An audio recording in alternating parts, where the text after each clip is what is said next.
দিনাজপুরে পূজা উদযাপন কমিটির সঙ্গে পুলিশ সুপারের মতবিনিময়। রিপোর্টার বাংলা টিভির ডেস্ক রিপোর্ট। দিনাজপুরে পূজা মণ্ডপের নিরাপত্তা ব্যবস্থা জোরদারের লক্ষ্যে পূজা উদযাপন কমিটির নেতাদের সঙ্গে মতবিনিময় করেছেন police super Mohammad Nazbul Hasan BPM.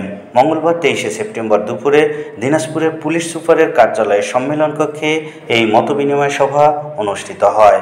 দিনাজপুরে অতিরিক্ত police super crime and ops Mohammad Abdullah Al Masum, police super পদে পদোন্নতিপ্রাপ্ত সদর সার্কেলের অতিরিক্ত পুলিশ সুপার শেখ মোহাম্মদ জিন্নাহ আল মামুন, দিনাজপুরের 13টি থানার পূজা উদযাপন কমিটি ও জেলা কমিটির সভাপতি ও সাধারণ সম্পাদকগণ সভায় উপস্থিত ছিলেন। শারদীয় দুর্গাপূজা উপলক্ষে দিনাজপুর জেলা পুলিশের নিরাপত্তা পরিকল্পনা তুলে ধরেন পুলিশ সুপার। যে কোনো ধরনের অপ্রীতিকর ঘটনা মোকাবেলায় নিরাপত্তা জোরদারের বিষয়ে সম্মতি দেন সবাই জানানো হয়, দিনাজপুরের 1216টি পূজা মণ্ডপে শারদীয় দুর্গা উৎসব পালিত হবে।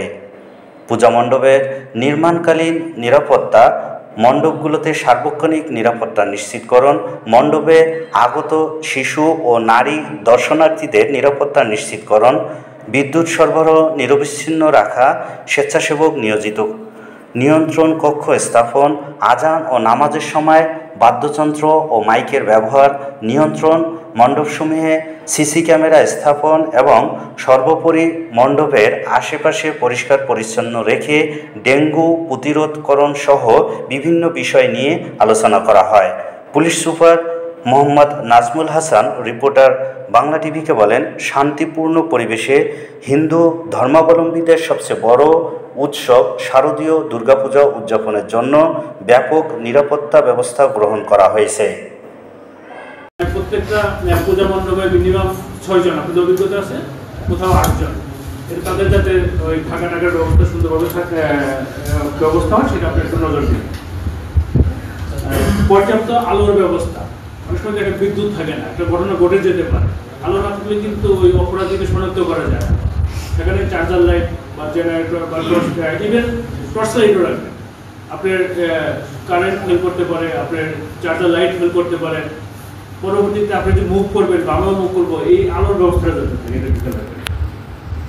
পূজা মণ্ডপ কেন্দ্রিক ইভেন আমি মনে করি যে আমাদের পুলিশেরও এটা একটা সুবর্ণ সুযোগ, যে সমস্ত পুলিশ এখনো একটু ট্রমাটাইজড অবস্থায় আছে, তারা নিজেদেরকে দুর্বল মনে করতেছে, তাদের কিন্তু সুযোগ যে এই মুভমেন্টের মাধ্যমে তারা একদম আগের অবস্থায় ফেরত আসে, যার কারণে কিন্তু আমি বারবার বলতেছি আপনার রেজিস্ট্রেশন রিপোর্ট আমি দেখতেছি যে আমার পুলিশ ফোর্স, পুলিশ অফিসার কতবার গেছে, প্রত্যেকটা পূজা মণ্ডল কোনো না কোনো পুলিশ অফিসার দ্বারা পরিবেশিত হবে। এরকম মাথায় রাখবে, সেটা ভিডিও অফিসার যাক, টহল টিম যাক, তদন্ত যাক, ওসি যাক, সার্ভিস আর্মি, প্রত্যেক দিন আমাদের প্রত্যেকটা পূজা মণ্ডল কোনো না কোনোভাবে কোনো অফিসার দ্বারা এটা পরিবেশিত হবে। এটা আমরা এনশিওর করবো। যারা একটু ছোট পরিসরে করতেছেন, এটা হয়তো বর্তমান প্রেক্ষাপটে তার এটা হতেই পারে, বাট যদি